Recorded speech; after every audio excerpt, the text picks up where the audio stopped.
একটানা অনেক দিন মাংস খাওয়ার পরে যখন সবজি দেখা পাই তখন মনে হয় যেন এটা সবজি না, অমৃত। তো প্রথমে নিয়ে নিলাম বেগুনের ভর্তা, সাথে ডিম পোচ দিয়ে বেগুনের ভর্তা দিয়ে খেতে খুবই সুস্বাদু লাগছিল। এটা হচ্ছে নারকেলের একটা পাতুরি, চাবা শুটকি দিয়ে আম্মা নারকেলের পাতুরি করেছে। এটা আমার খুবই প্রিয় একটা ডিশ, আমার কাছেও মোটামুটি ভালোই লাগে। তো এটা দিয়ে মেখে সুন্দর করে খেয়ে নিলাম।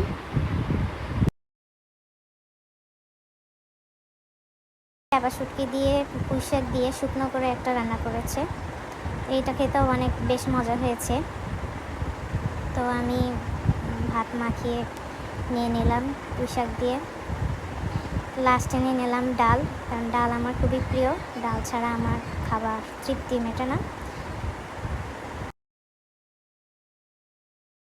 খাবার শেষে আমি সবসময় কিছু না কিছু খেতে হয়, হোক সেটা ফ্রুটস বা অন্য কিছু, আর আমি মুভি দেখতে দেখতেই খেতে পছন্দ করি।